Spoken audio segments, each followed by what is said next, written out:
Good. Mr. James Noakesmith, it's been 4 years since you last appeared on the pod, back when you were working at Shine with Steve Chapman. I think it was episode episode 20, I think. Yeah. 4 years ago.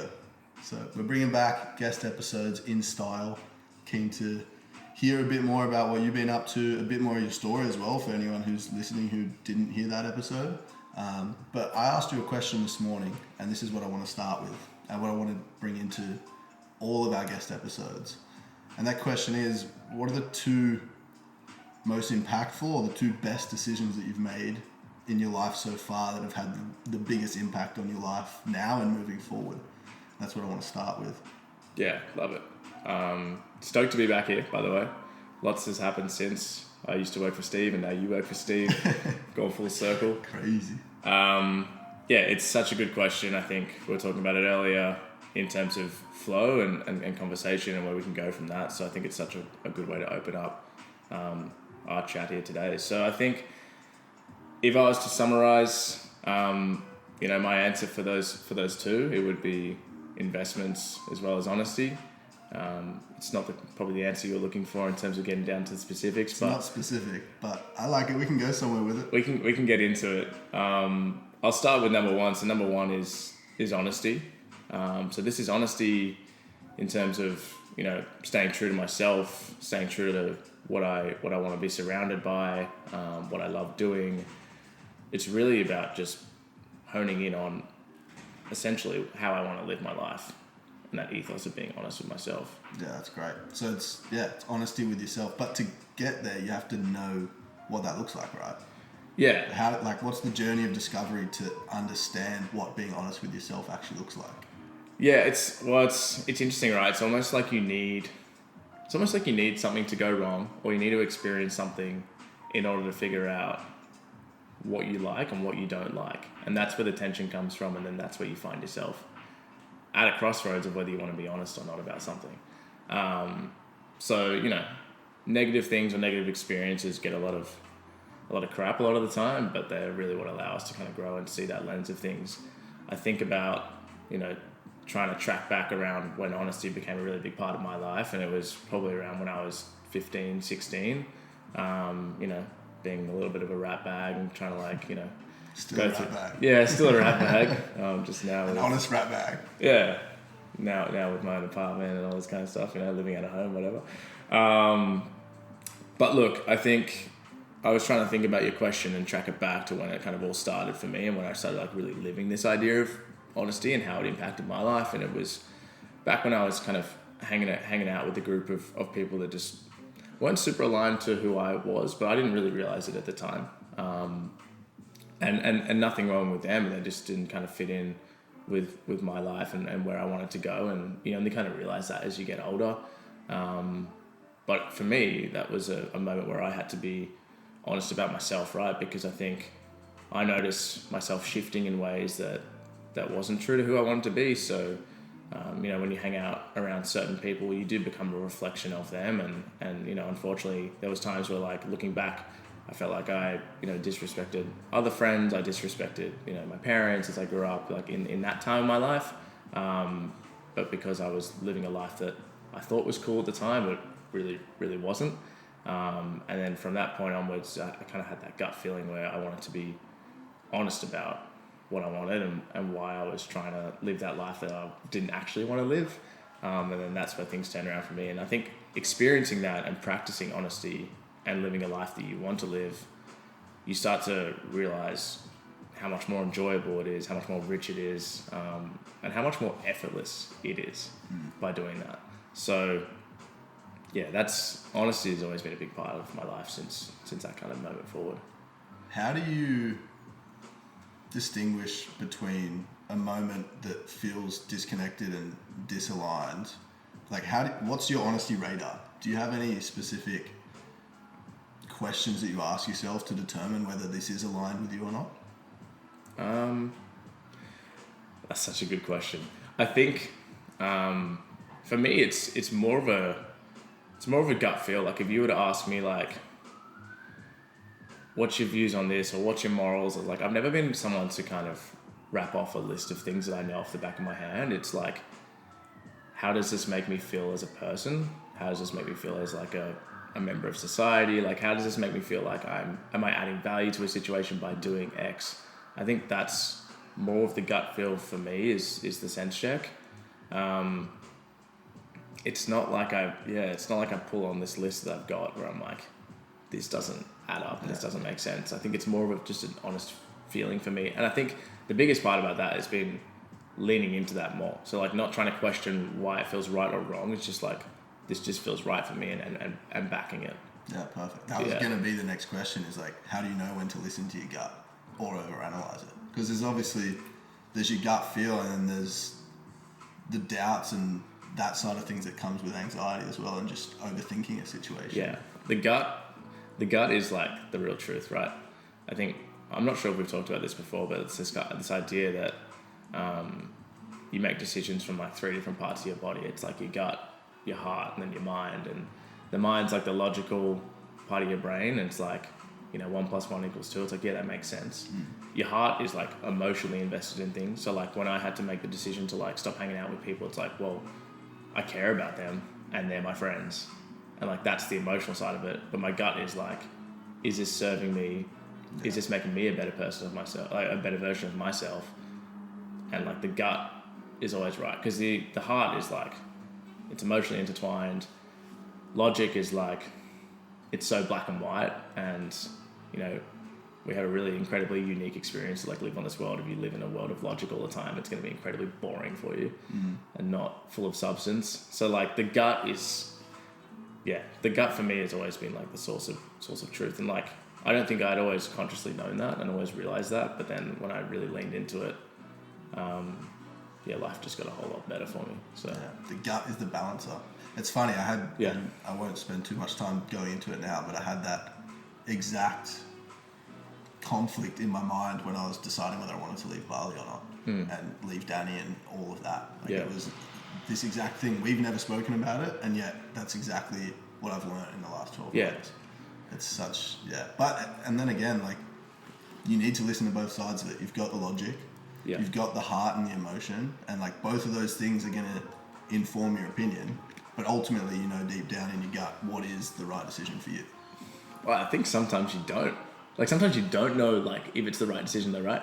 It's like the gut is just like pulling you one way and you're just like, I just got to trust it. Well, yeah, and that's what I've found. Like, if you go against what the gut feel is, it's just going to get stronger. Yeah. It doesn't go away. Yeah. So you have no choice. You have to listen to it. Yeah, 100%. Absolutely. Investment. Tell me about that. Yeah, cool. Put all your money into blue chip stocks. I'm kidding. I'm not a financial. Put it all into Bitcoin. I'm not. Yeah. This is not a sponsored ad. So investments for me, I think a really nice way to sum it up is like, if my life was like a game of Monopoly, it's like, would I put my money here and would I invest it in here through the decisions that I make, through the actions that I do, through the people that I hang out with?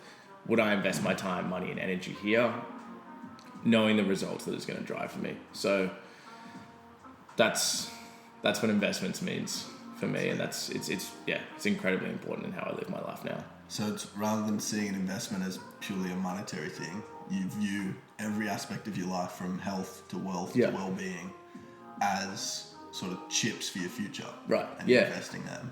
Yeah, 100%. So I think I view everything in my life, every aspect of my life, as it has its own currency, right? So like relationships, family, work, hobbies, adventures, things like that, and finance, obviously. Got to get finance in there at some point. Get the plug. But essentially, I treat it as if I have $100. How am I going to spend my $100 across those buckets? And you got to choose incredibly wisely.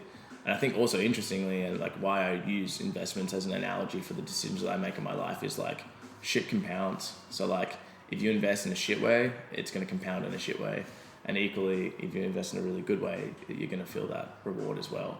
So I think being able to stack investments on top of each other, like I made a decision a long time ago to really prioritize my own health and fitness, and as a result, the more time you spend in the gym, the more reps you do, the better you eat, the people you hang out with, it gets easier and easier, and you feel stronger and stronger, like mentally, physically, the whole lot. So I think it's really hard to start with, and like when you start investing, it's hard, it's not easy, and you don't see the reward straight away. But it's this idea that every decision I make, it goes through the lens of like, if this was a monetary decision or if I was spending my money here, would I do it or would I not?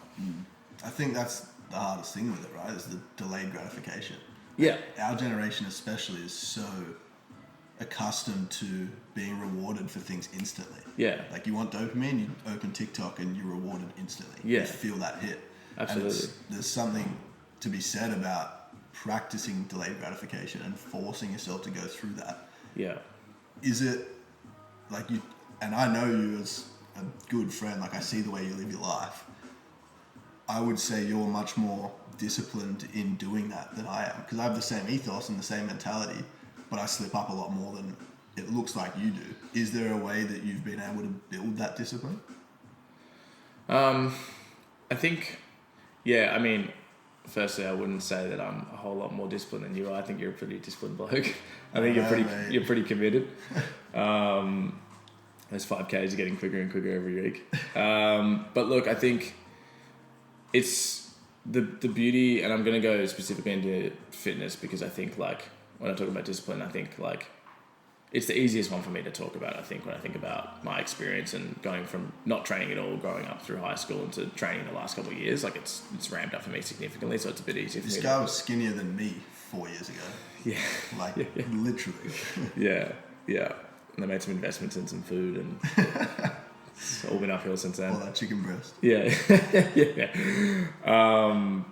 But I think, yeah, for me, I stay disciplined and motivated. I think like it's gotten weirdly, the more you get into things like training, sometimes the harder it is to see how far you've come, or to get in your head maybe potentially sometimes about how far you're really progressing or if you're getting stronger. And it's, to your point, like you just said, like I was tiny like years ago and things like that. And it's like sometimes you actually need to look back to look forward. And I think that's what keeps me disciplined, is like me going for that next goal feels so out of reach, but then when you look back and you realize where you've come from, it's like you're now a version of yourself that, you know, a previous version of yourself was obsessed about the idea of being. And like that gives me energy to keep going. And I think... So it's less about... Because I think this is where so many people fall down, specifically with fitness, is they've got this vision of that in their head of like the end goal. Yeah. And they don't feel like they're progressing towards that, so they give up. And like I've been victim of this as well. It's like I start going to the gym because I want to look like this person. Yeah. And after 3 weeks I see no progress. I'm like, well, this is not working, so I stop. But you're saying it's less about looking into the future and more about looking into the past and being like, this is where I was, this is where I am now. Yeah. I like this, so let's keep doing that. Yeah, and it's like, I think for me, it's a question of like, well, why did I decide to come here in the first place? Why am I here? It's not so much about like, where do I want to be in 6 months' time? It's like, why are you showing up today? Why are you here today? It's like, well, I'm here because I want to be a better version of myself. And it's like, you almost need that mantra or that reminder in yourself to be like, hold on a minute, like, I'm here today, I showed up for me, like, that's enough. Like, that's enough in itself for me to feel enough energy to go after this. It's not like, when you start looking too far ahead, it's like, well, that can feel really out of reach and really demotivating. Have you ever felt like you've gone too hard on the investment front? Where you like don't have enough fun or live just in the moment? Yeah, for sure. I think, I've gone... I feel like I should rephrase that. You do have fun because you enjoy the things that you do. No, it's a good question. No, because there's been times where I've gone to... I mean, the 75 hard is a really good example of times that I felt like I've gone a bit too deep on it. There's been times where I've done 75 hard. It's treated me well and it's served me well, but there's also been times where it's felt like a task and felt like a lot. So I think it's about finding the right kind of balance that's going to give you the energy to keep showing up. If you go too hard and you get lost in the reasons of why you're showing up and why you're there, that's when it can start to feel like admin. That's when it can start to feel like a task. That's when it can start to feel like you start questioning why you're doing things. But to kind of get back to the point that I was trying to make, I think, look, at the end of the day, this idea of investment is really about, would I spend my money here? Would I do this? Knowing the result that it's probably going to drive for me. And like that comes down to like the biggest things, like would I move to Bali? Would I change my life? Do things like that? Or am I going to have this cup of coffee this morning? Am I going to drink that cup of water? Am I going to say hello to my neighbor on the way out and give them a smile and say good morning? It's like all these little things. And it's not like you're walking around like a robot and being like, investment, is this a good investment? Like what's the ROI on everything? But it's like, it's more of a, I guess, an ethos or like a mentality to kind of live by and keep in the back of your mind that you can whip out. And it more so comes out at the times when you're questioning potentially, should I be doing something or not? Because let's face it, like we have thousands and thousands of thoughts a day. We do a million things a day. Like we don't sit there and go, should I do that every single time? But there is times. Should I breathe? Yeah, should I breathe? Now I'm thinking about breathing. That's awesome. But like, look, there is times where things come up where you're like, do I go this way or do I go that way? And that is like a really good sense check for like, what's this going to give me? Do I want to invest my time in here? What is the ROI on it, for lack of a better term? I like it. I really like your answer to both of the two answers you gave to that one question. Is there, because the way that you've explained them both, they seem quite related, right? In order to make the best investments for your future, you need to be honest with yourself and what you want out of your future. Yeah. Do you find that they are intertwined a lot in your life? Yeah, for sure. Absolutely. Because like I think the investments for me is like more often than not the tension point. So like I'm making a decision to do X, Y, or Z, and the honesty lens is pretty much what gets me to that point. Is it, and I'm edging towards a specific area here, but when you're in a situation where you know what the right investment is, and like you know that your gut, you know what your gut wants you to do, and you know what you probably should do, but the heart is pulling really hard and the mind is working against it, how do you know what to listen to, and how do you actually take the action? The hardest part is to do the thing. Yeah, for sure. I feel like I know where you're edging towards. Yeah, I mean, it's a good question. So like you're essentially asking like, when you know what the right thing to do is, but your heart's pulling you one way, how do you kind of step back and... Yeah, well, like when you're let's use the friends example that you gave. When you know that you're not in the right environment, and for the person that you want to be and the person that you are deep inside, you have to make significant change to get to that future version. But number one, you don't know what that change looks like yet because you haven't lived it. So it's terrifying because you've got certainty with what you've currently got and uncertainty with what is going to happen because of the change you make. Yeah. How do you let the honesty speak louder than the fear? Yeah, such a good question. It's such a good question. And it's a really, really hard one to answer, and I don't have the perfect answer for it. And sometimes, I'm going to be honest, like sometimes it's really clear for me as to what I can do and how I can overcome that, and sometimes it's really not. And that comes down to the weight of the situation, how it feels, where you're at as well, and what you've got going on in your life. But I think whenever I've been faced with a situation where I am being torn one way and torn another, and I really don't know how to navigate it, the number one thing for me is to be outsourcing my thoughts to those people around me that matter the most. So I think like when I'm really stuck in a rut, or if I really don't know how to navigate something, I need to get it the fuck out of my head and into someone else's head, because there's a good chance that they like can see it from a completely different perspective or give me some kind of insight. Because you're, again, like within that world of like, say you like love this person, say something like that, right? Where you really, really care. It's like outsourcing that to another person or someone that you have in your life that you value their opinion, they're credible, they will take the time and give you their energy. They can detach emotionally, because we talk about this like gut feeling, and like sometimes you'll need to pull on people for logic, sometimes you need to pull on people for emotional stuff. It's hard to pull on people for gut feeling. You'll have that gut feeling because no one's inside your gut, right? Like that's you in there. but sometimes you're in your gut. It's often more you're in your gut and you're toying with the emotional side of things. And it's often that you outsource where someone comes in with a bit of logic and overlays that and grounds you a bit and goes, hey, like, what's the facts here? And like, what are you actually feeling? And more often than not, for me, that is what... It's hard, and I wouldn't say it works every single time, and it probably takes a few times for someone to say a few things that are logical for me to like get it. And that's another thing as well, is like it just takes time to get there. How do you avoid confirmation bias? How do you avoid finding the people who are just going to confirm what you think? Great question.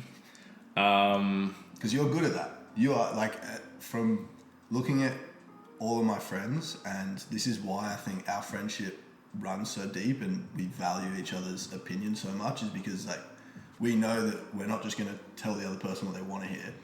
We're actually going to be really honest about our opinion on that specific situation.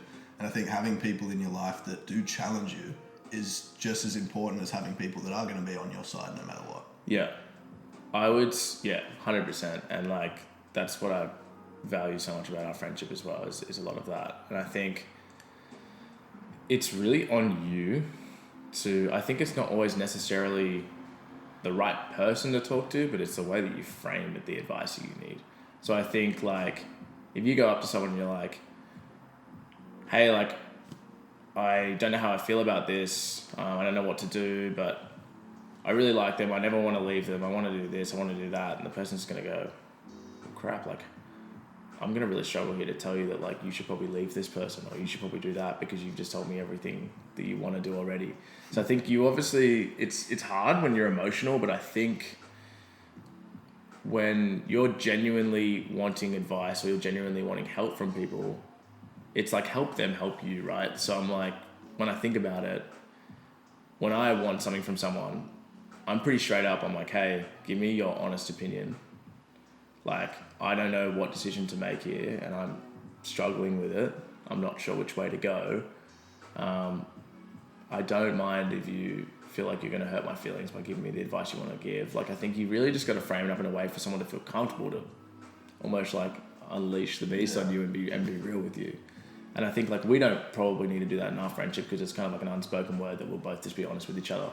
But if you only like through experience, only because we know that we can do that. Right. Be like that. Exactly. Yeah. But I think like it comes with like a level of comfort of how someone can be there for you comes by you giving them the ability to feel comfortable to be there for you. So I think like at the end of the day, people just don't want to hurt people's feelings, right? And like with my parents, like when I ask them for advice, I always know they're like I'm their son, right? So like all they're gonna want to do is just comfort me and make me feel alright. But like sometimes I have to be like, yo, can you be real with me? Like take the parent hat off for a second and just like be a good mate and like let's chat about it and like can you be honest with me? So I think like that's a way to avoid confirmation bias, is to really, yes, sure, pick the people that you trust to be honest with you, but equally it's on you to hold them accountable to be honest with you as well at the same time. And open the space, not close the space. Right. And when you frame the question in the way you said before, that's closing the space because you're confining them to a certain answer. Right. You have to be okay to sit in the uncertainty of what they might say. Exactly. Just leave that space open and let them.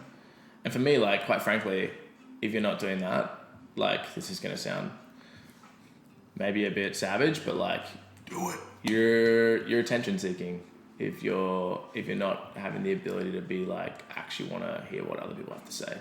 It's like you're looking for the attention, and it's not necessarily like, oh, you're so attention seeking, like it's a bad thing. It's like, no, you want the attention because you're hurting and you want people to know that you're hurting, but you don't have the willingness to do something about it. And interestingly, maybe you disagree, like I think there is a place for that. There are times when I'll go to my mum and say, this is a situation, I know I'm probably in the wrong here, but can you just like tell me I'm right? Because I need to hear that for even just a moment, because this is the way that I'm feeling and this is how I want to deal with it right now. Yeah. But then I also trust that you're going to come to me and help me see it from the right perspective just after. And like I've sort of got this rule recently, well, since my dog's passed, like the 30-second rule. Like, it's okay to feel that emotion. It's okay to want someone to just comfort you and just please you and confirm your thoughts. It's okay to feel really sad for a moment. Yeah. But then, like, my 30-second rule is, okay, I'm going to sit in that for 30 seconds. Maybe it's a bit longer. Maybe it's a minute or 5 minutes. Yeah. But then I'm going to wake up and be like, cool, let's change the environment. Let's bring in a circuit breaker, play some music, go for a run, do something that's going to bring me back to reality. Yeah. Put my feet back on the ground. Yeah. And then it's like, okay, now I'm going to go to James, who I know is going to give me like the real advice that I need. And I'm going to have to put my fucking big boy pants on and do the thing that's scaring me. And like, I think, so what I'm saying is, I think there is a time and a place, and there's nothing wrong with having, not a moment of weakness, but having the need to just be comforted for a bit, as long as you know that you can't just sit in that forever. You can't stagnate. Yeah. I love that. I tried your 30-second thing once when because I'd heard you say it once. 30 seconds was not enough for me when I was feeling it, whatever I was feeling. I say 30 seconds. It's never 30 seconds. No, it's a really good idea though. It's like the idea behind it is like feel what you need to fucking feel. Like truthfully feel it and then go change your stimulus. Like I really, really like that. I think something that we can talk about now, like something that I'm like really working on at the moment is like this ability to feel and feel for yourself before you feel with anyone else. And I'm pretty bad for it. Like if I feel something, I'm like, yo, I got to tell someone straight away. I got to be like, what do you reckon of this? Or like, not even what do you reckon, but like, I've had this thought and this thought becomes something I speak out loud, and then all of a sudden it becomes something real. And I think like and it's not even that the thought was real. It's just like it just entered my head and then came out my mouth, and now it exists in the world. And like sometimes that can really throw things off, throw people off. And it's not because you mean it. It's not because whatever you're thinking is actually true, but it's because you've actualized it and said it out loud that it now becomes a reality of something that you need to talk about with someone else if you mention it to someone else.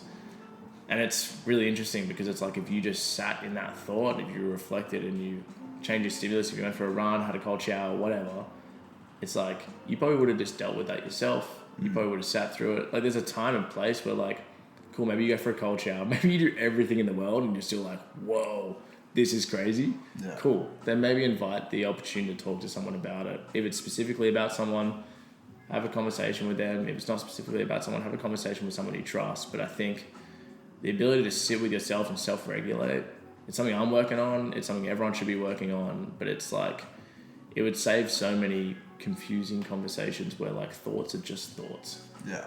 Yeah, I agree. But I think the thing to focus on there is the change of stimulus. Yeah. Like that is the key. Yeah. Right? Once you feel yourself spiraling or you're having those thoughts and you have the urge to do something about it, but you know that it might not resolve it. Yeah. That's where you need to make a change. And that can be hard to make that change because when you're in that environment, you're feeling like you don't want to do anything about it. But as well as that, I'd take a specific example of the other week when like I felt pretty shit on just a random day. And I didn't really know what to do about it. It was to do with a specific person. I could have gone to that person and tried to find my confirmation, but instead I actually messaged you to hang out because you're not involved in the situation. I know I can speak that truth and talk about it with you, but because you're not involved, it's not going to create issues in the actual situation itself. So I don't think it's necessarily that you have to just sit with it and deal with it yourself. No, it's just like think about the impact, and because words have consequences. Yeah. So think about the impact of speaking that truth. Yeah. With who you're going to speak it to, and maybe just find someone who's going to be there to support you in a different way while you deal with it yourself. Yeah. Because the only reason that I make that specific justification is because I think it's easy to, if you sit with it yourself, get lost in it and spiral, and it's really hard to change the stimulus. So sometimes you do need to say something, but it's just more about who you're saying it to that might help make it better, not worse. Yeah. Because making it worse is then hard to backpedal from. And it's like, I mean, kind of like taking back to what I said earlier, it's like, where am I going to invest to say what I'm going to say and to who, right? Yeah. Like, because then you're going to have to sell that investment if you made the wrong right. one. Yeah, at a loss. Yeah. So I think like, yeah, something comes up for you, you say it's about, like hypothetically say I'm like, I have something that I'm feeling about you and like it's not sitting well with me, but it's a thought for now. Like I can choose to invest to say this right to you straight away before I process it, or I can take it on myself and reflect on it, or like talk to someone else I care about it and get a different perspective, and that can totally change how by the time I come to invest my time into talking to you about it, the returns can be a lot different. I really like it. I want to wrap up, like, let's say we got 10-15 minutes left. Yeah. I really want to dive into 20s because Uncle Nathan, since we last spoke, back then it was more about life after high school, going through uni, sort of figuring out what you might want to try as a career. I think now Uncle Nathan has shifted to be more about figuring out your 20s and what that decade of your life should be about or can be about. Yeah. I think you and I have had very, very similar in a lot of ways, but also very different experiences for the first half of our 20s. Yeah.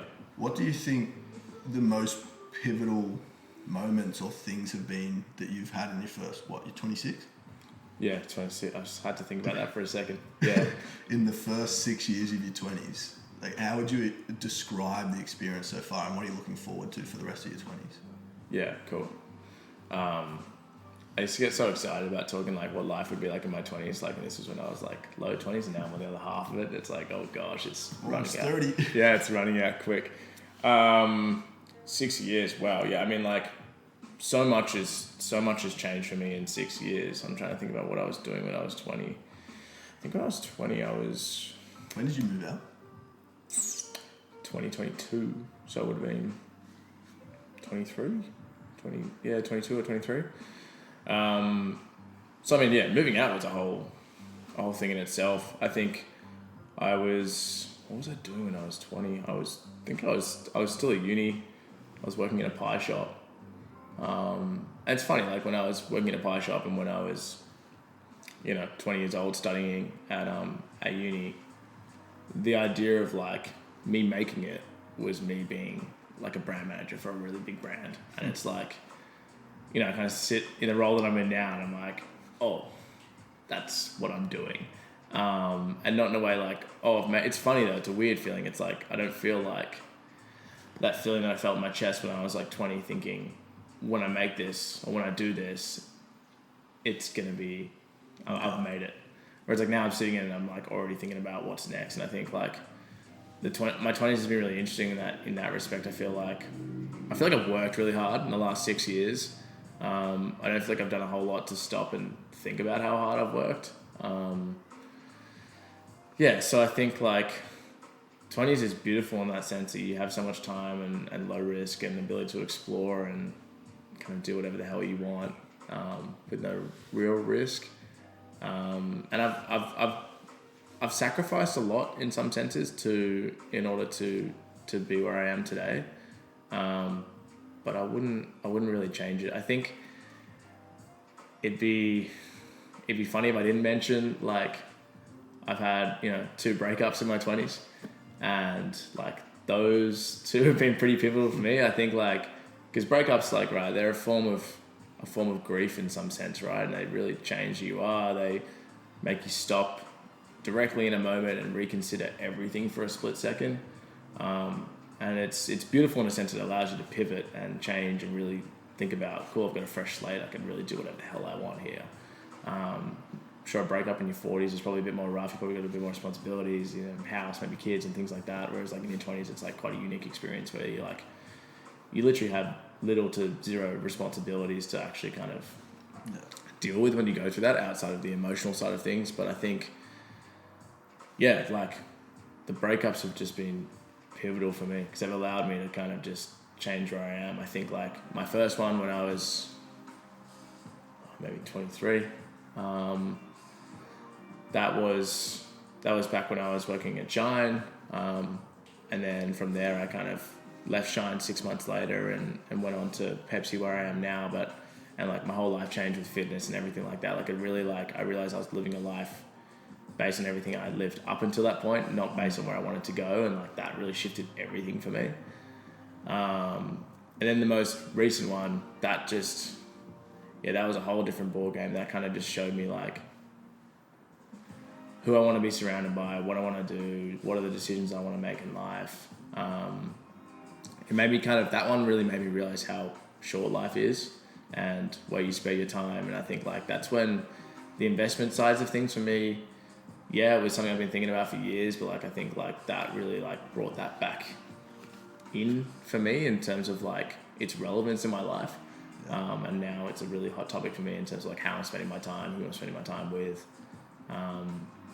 So yeah, but like my 20s, like it's like 6 years feels like 1 year, like it's just flown by. It goes fast. But then if I think about, you know, where I was when I was 20 versus where I am now, it's like a lot of stuff happens in between in order for that to happen. So yeah. Would you have, specifically on the breakups, would you have changed any of it?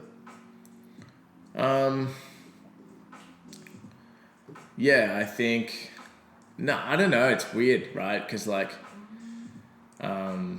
I'm really grateful for the position that I'm in now. Like, I'm obviously like with my new partner, and she's freaking plug. She's awesome. So like, I think everything is like, and like I'm the happiest I've ever been now. And I think like everything, I'm a big believer that everything that has happened in my life has led me up to this moment. And like, if I hadn't experienced what I had experienced in the past, maybe I wouldn't be ready for this right now, and maybe I would have missed out on that opportunity if I hadn't experienced and grown in those ways. So I think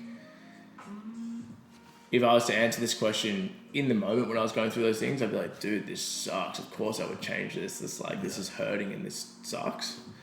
But I think when you're out of it and when you've moved past it and when you've grown, like I'd say more often than not, most people would say, well, no, I wouldn't change it because that experience really, I mean, specific situations could really, really suck, and you'd be like, yeah, well, I would not put that myself through that. Like, but for the most part, I think experience is the key word, right? Like, and if I didn't experience those, I probably wouldn't have this level of gratification, this level of gratefulness, this level of like realization of what I want and what I won't, what I don't want, what I'll compromise on and what I won't compromise on. Like, I think, and you only really get to that by living and by understanding and by trying things.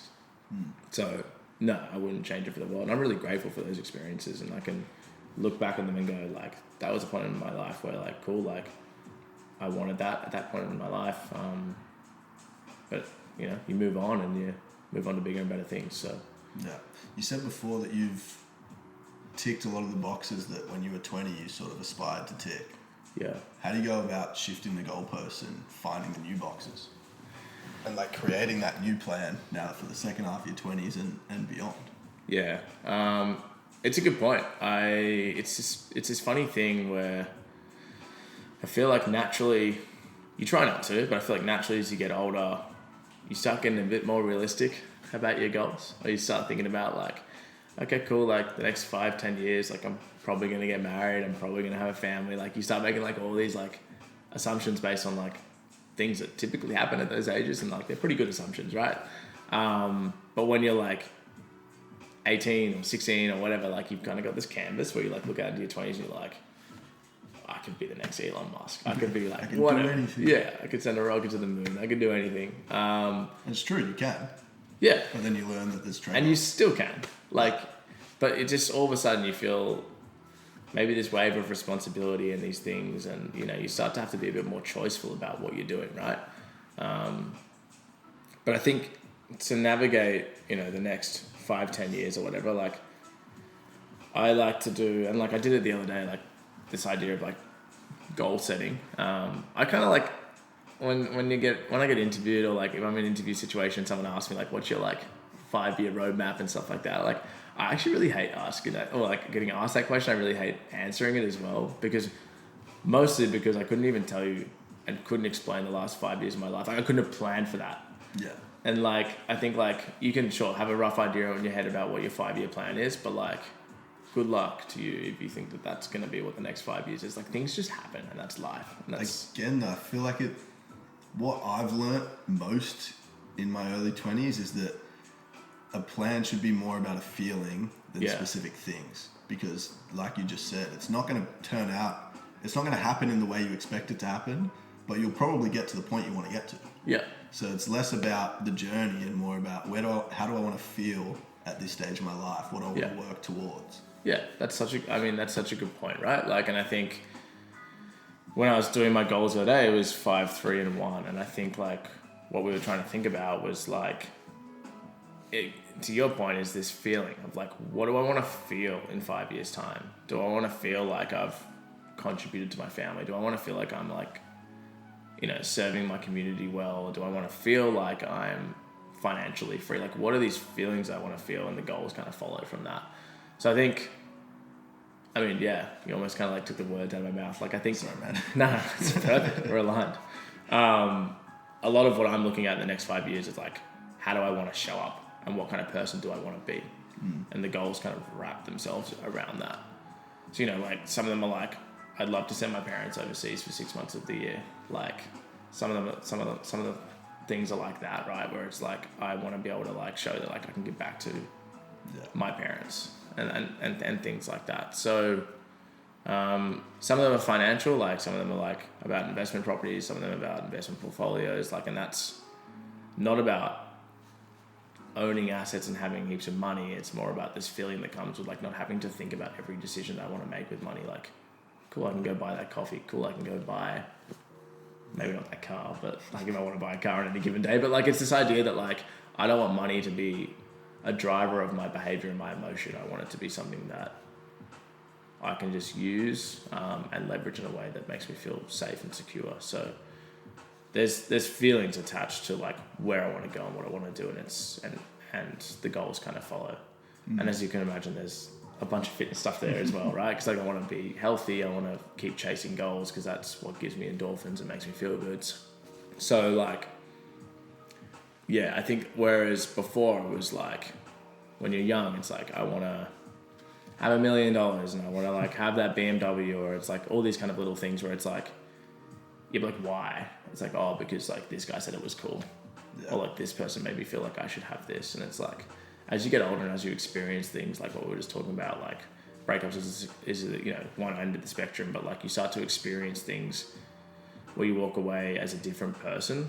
And with that, you learn like, what are the feelings I want to feel and why are these the feelings I want to feel? And you only learn that as you get older.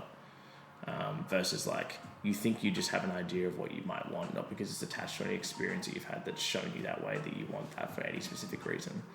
So, yeah. I like that. At Run Club last Friday, I was having a solid conversation with Pete. I saw that. Dude. You guys are deep. Yeah, like. Yeah, tell me more. Deep. Tell me about that. But I just want to like mention specifically one thing that he said. Yeah. Because he's obviously a bit older. Pete's 34. And he was saying, since I hit 30, my goal for each year has changed so much. It used to be very specific things and certain achievements and whatnot. And now he said, my goal each year is for this year to feel less stressful and more aligned than the last. I'm like, yeah, I rate that. Because that could mean so many things. And it goes back to your original point of honesty and investment. Yeah. You have to know what aligned means for you. And then you have to understand what are the things that are taking me away or making me feel misaligned. Because typically that's what's going to bring you the most stress. Yeah. Because you know that you don't want to be doing this. So it feels misaligned. And then secondly, what are the things that I want to be doing and what are the decisions that I want to be making? And ensuring that you understand you have the power to make those choices. And you need to make those choices. And those choices are going to come with trade-offs. And you have to understand and weigh up the trade-offs before you make them. Because at the end of the day, your happiness is your own responsibility. It's solely your responsibility. And I think, especially in our early 20s, we're still unlearning the idea of everything being not given to us, but laid out for us. At school, we're taught the curriculum that's written before we start learning it. We've got our quiz dates on certain dates throughout the year. We know that at the end of the year, as long as we've done well enough, we're going to progress to the next year. It's all just set in stone for us. And now we're realizing, actually, life isn't written for us. We have to write it ourselves. And I think that can be really challenging. Yeah. Back to your point with the fitness thing and your fitness journey and where that started, you got to the point where you're like, no, this is the person that I want to become. This is the things that I want to do. And at first, that must have been really hard. Like the first time you tried 75 hard, I can imagine wasn't easy. Yeah. So. Especially after day 30 and onwards. Yeah. But it's a decision that you made to say, I want to rewrite or I just want to write my future and I want to write the person that I want to become into reality. And he managed to do that, and then it's about continuing to write. Yeah. There's a lot of metaphor in that. Nah, it's good.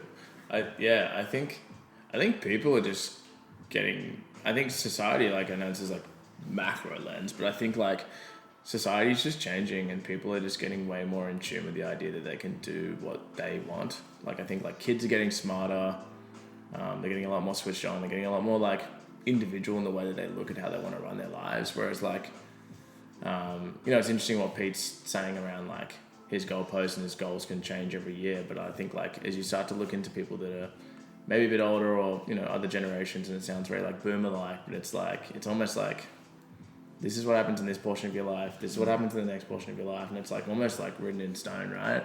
Yeah, it's like I look at my parents and it's as if they've said, this is the part of life that has to be the way it is, and then this is the small part that I can control. Yeah. Whereas I find our generation look at it so differently. None of it has to be as it is. Yeah. We get to control all of it. Yeah.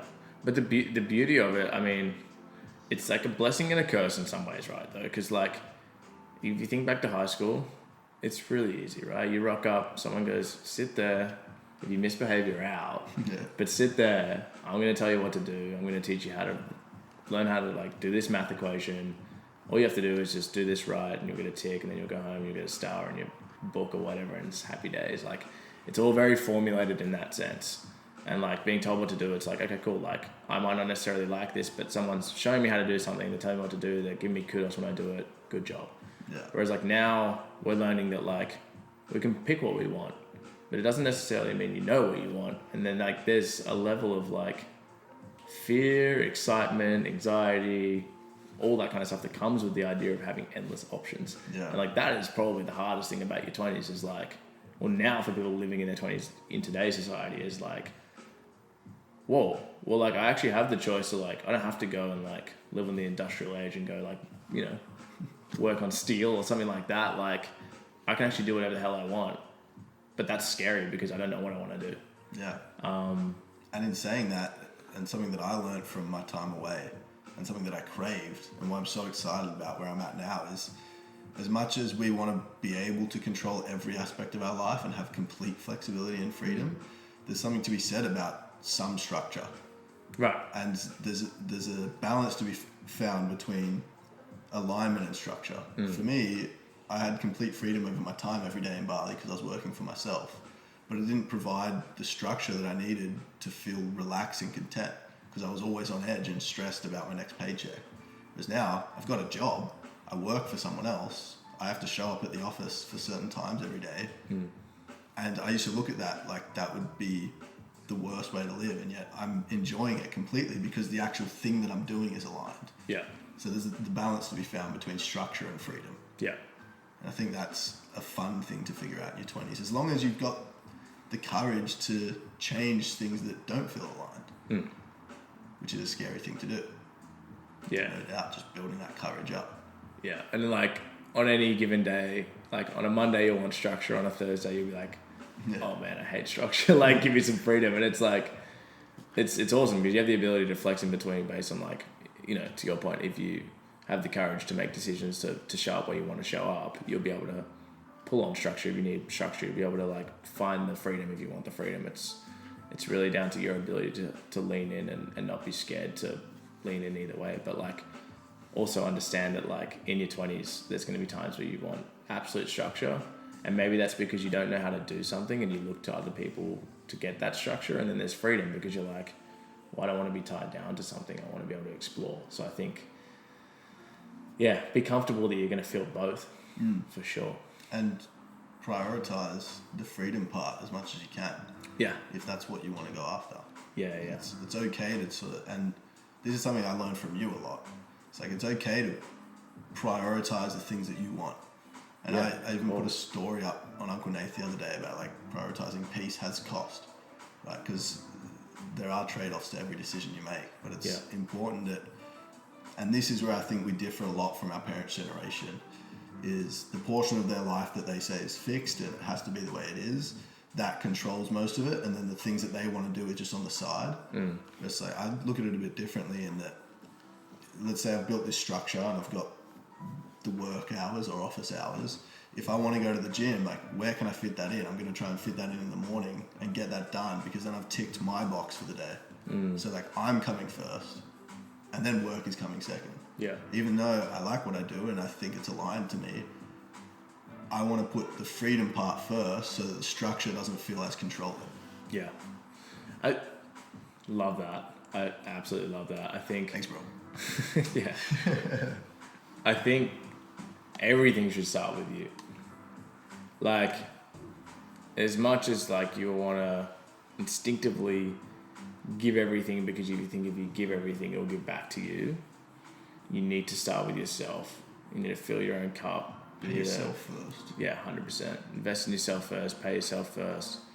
And you'll only show up as a better colleague, as a better partner, as a better sibling, brother, mother, whatever, right? Like, if you don't fill your own cup and you don't start with yourself, at some point you will run dry and you won't feel fulfilled. And like, I think we've all experienced that before. It's weird though, right? Like, it's this feeling that can suddenly come over you like that. It's not something that necessarily like you feel slightly slipping over time. Like all of a sudden you can just feel a certain way and you're like, well, why do I feel like this? And it's like, well, hey dude, when was the last time you did something for yourself? When was the last time you said no to doing something because you want to prioritize, you know, spending the afternoon by yourself, have a cup of tea and journal, or go for a walk by yourself? And maybe you felt that the other day when I was like, nah, I can't hang out. You're like, man, this guy's just saying no. But it's like, sometimes you just need to like prioritize yourself. And it works on both sides, right? You got to feel comfortable to prioritize yourself. And then if you're hearing that someone else is prioritizing themselves, you need to like, sometimes it's hard because it feels personal, but you got to like try not take it personally. And if anything, you got to try and encourage someone to take care of themselves, because if you got to put trust in the fact that they're taking care of themselves so they can be a better mate for you at another time or in the future, or just as a result of looking after themselves. Yeah, that's exactly what you said. Like, how do you expect to pour from your own cup if it's empty? Right. You need to fill your cup up first. Yeah. Otherwise, there is nothing to pour out. Yeah. Anything else you want to say to the people? I mean, on that, yeah, I think the last thing I would say is make sure you're pouring out a little bit. Don't just keep filling your own cup to the point where it's overfilling and you're not taking care of your mates and taking care of those around you. Because I think, you know, it's important to look after yourself, but it's really important to give to others as well. Yeah, that's what friendship is. Yeah. It's give and take. Yeah. And you're allowed to take, but you need to be given, right? Absolutely. It's all in balance. And just one last point on that, and this is something that I learned from my last relationship as well, is there are, in relationships, whether it's platonic, like friendships, or you're with your partner, there's always going to be moments where one's up here and one's down here. Yeah. And that's where, like, when your cup is full, you should be pouring out to try and bring them back to even and expect the same. It's okay to expect the same. Then there are also going to be times where you're both feeling low, and that's all right. And it's being able to navigate those times by pulling on maybe someone else in your life and in your circle who does have a fuller cup. Yeah. Because I think that's where a lot of conflict arises, right? Where you're both down here and you expect the other to be able to help you. It's like, well, like if you and I are both flat and we're trying to lean on each other for help, and I'm like, I got my own shit, you got your own shit going on, that can then lead to conflict because we're both there, like, why aren't you showing up for me? But it's important to understand that sometimes what we want from a person, they might not have and may not be able to give to us. Yeah, for sure. That's why having a close circle, I'm not saying a big circle, but just multiple people in your life that you can lean on is important. Yeah. I think a really simple way to think about that, and like we'll wrap up here, but my buddy Mikey told me this once, and it was this idea of you're at 100%, like 100% your total. And he was talking about it within the context of like a relationship, right? And every day, you can choose to do this every day, or you can choose to kind of like just have the philosophy in your head or whatever and kind of live by it. But it's this idea that like you'd be transparent about where you're at. So if I'm like, hey, I'm a 30, and you're like, I'm an 80 out of 100, it's like, cool, like, then you know that you're picking me up that day. But it's like if you both go, fuck, like we're both 20/20, then you both just go, all right, sweet. We both need to be super conscious that we're both 20% right now. So neither of us can be pulling each other up, but we need to like make sure that we're not putting each other down at the same time. So I think like that level of awareness, and it's like a really simple way to quantify it, but it's a really simple way to like look out for each other in a real way. Because at some point you might not feel 20, you might feel back up to 60, but you might check in with that person who's feeling 20 because you're like, they're not feeling so good. Yeah. But it's a really good way because like some days you're going to your point, like the easiest way to think about it is in a relationship. Some days you're going to be frothing and some days the other person's not going to be. But the important thing isn't to like, if you're running and one person's walking, like you don't keep running, like you kind of slow down. You go, hey, like I'll walk with you if you need a walk. Yeah, I really like that. Yeah. What a place to wrap it up. Mr. James Noakesmith, thanks for coming on the podcast. Pleasure. Thanks for having me in my own house. Yeah, sick little setup. We made a studio in your apartment. Yeah. Moved a few things around. Yeah. Guys, thanks for tuning in. The Post School Podcast. You know where to find me at Uncle Nathan Co. on Instagram. Monday stories if you want to contribute to the topic of the week or have any questions or any guests you want me to interview. Find this guy on Instagram. What is your Instagram? I don't know how you say it. Snooky. Snooky. At, what is it? SNOOAKY. Sick. And you've got Noaky moves. You still posting on that? Nah, not really. Bring it back. Not really. Anyway, Noaky on Instagram. See you guys next week. Have a good one.